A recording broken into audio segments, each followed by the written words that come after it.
Okay, so hey guys, and hi myself. Um, Today I'm gonna have a speaking practice. But you know what? Because I have some problem with my Wi-Fi, so I cannot go to YouTube like the other days. To just find the exact video and then just start it. But I have recorded it by using my phone to share the Wi-Fi for my computer, and I'm gonna use that 10 minutes, to record the video on YouTube in offline to make it available for offline, and then I can use it as a material for me to practice English without worrying about anything. That is a that is a pretty good as, as especially a pretty good stuff for me to practice English at home by myself. Okay, so let's start it. Let me open that file. So it's gonna be here, and then I'm gonna go here. Good, cool, cool. That is pretty cool, bro. I'm gonna use offline, but because of the copyright plan, so I cannot show you guys from here. But I just started. Okay, so let's do it.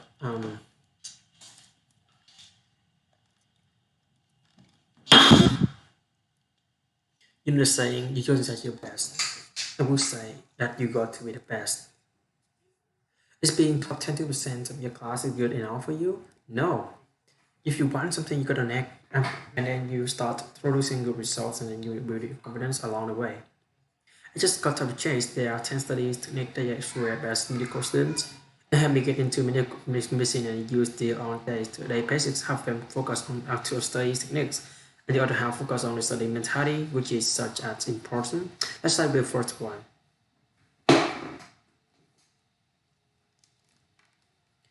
First, you gotta study from the testable core materials, artworks. So let's say the box represents all the information that is presented into you in the star, millimeter, and testable material. Someone who doesn't know how to study will go from the top to bottom, covering every single detail. And when the exam time comes, they haven't covered like 20 to 30% of what is testable. Whereas someone who shall know how to study will start from the middle, studying from the core materials, then it's testable, and then study artwork, and then exam time comes. Although they haven't studied everything, they study what is important and what is testable. I know that you want to be the best student as possible. I want to be the best doctor as possible. So in studying, we have just this tendency to try to learn everything, but we have to make it the mindset shift from focusing on those long-term goals to short-term goals when you're taking courses is to pass and get good grades in every midterm and every exams they presented you with those going to take care of themselves. So how do you do visible? Another three ways of figuring that out. First is to look for practice tests or previous tests. Sometimes the lectures give you a couple of questions they are very true to go over on. Pay attention to those.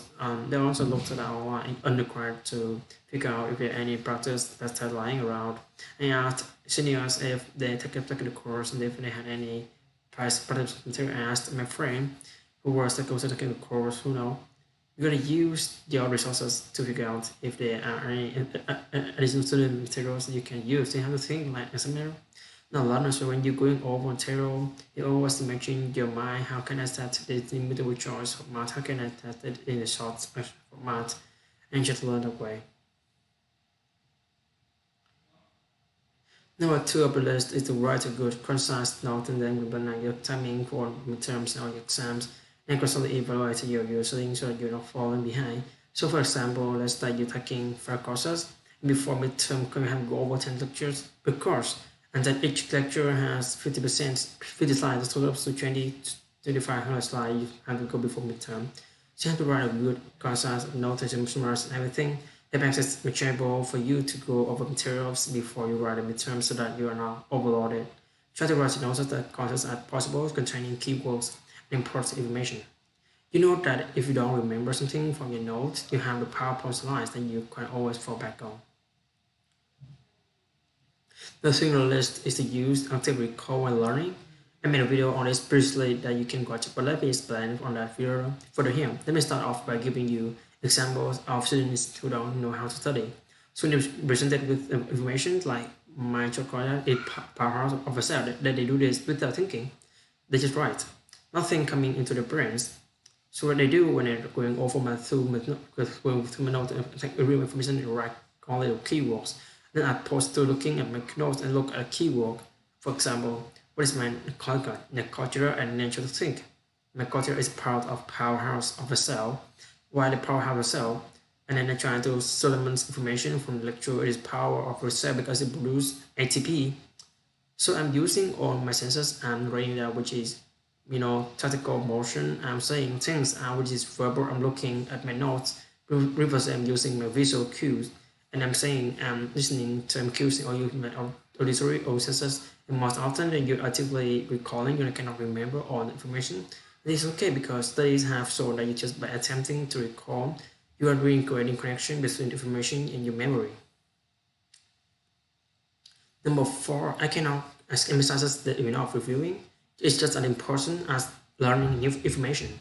So if I have 20 lectures to go over with midterm, for example, I'm supposed to go to 2020, then go back to 120. What do is I go to 1 to 5, and then I review from 1 to 5 quickly, and then I move on to 6 to 10. Then once I'm done 6 to 10, more quickly I go over, then 1 to 5, and then look over 6 to 10, and then I go into 11 to 15. Obviously, you have the time to correctly because of the time you can actually cover everything.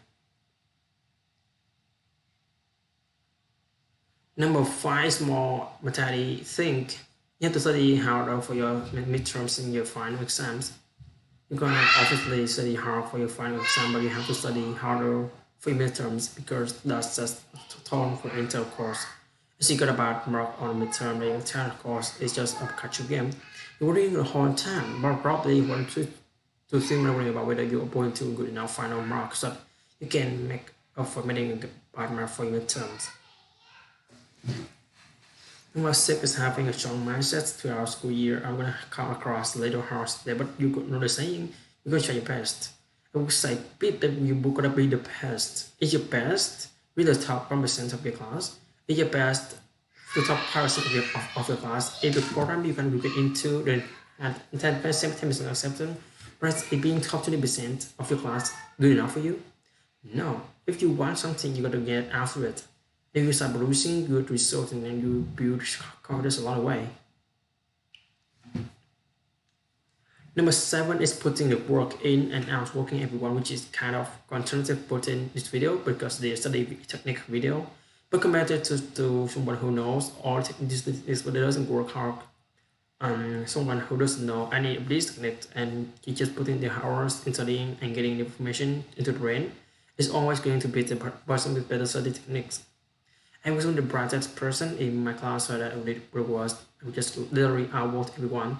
No, that I walked into the library for everyone else. I walked out of the library after everyone else. I spent my time staying on Friday nights, Saturday nights, and when everyone was going out partying, and there was, one of the other students, and I was living in the library at the same time. Less than I am. He's now a cardiac surgery resident at U of A. So things like happen. So you just everyone if you really want to be successful. Number eight is getting seriously to study partner and friend who wants as bad as you. If you think it's going to be hard to find them, well, if you start studying late nights and not a library and all the time you tend to come across these guys. It's hard to coming in early in the morning and leaving late at night. Coming in on weekends, but in the undergrad, I had a couple of friends who I really studied with, and we didn't really disrupt each other. And when we were time to study, we studied and we didn't interrupt each other. And when it was business was taken care of, we went out and had fun.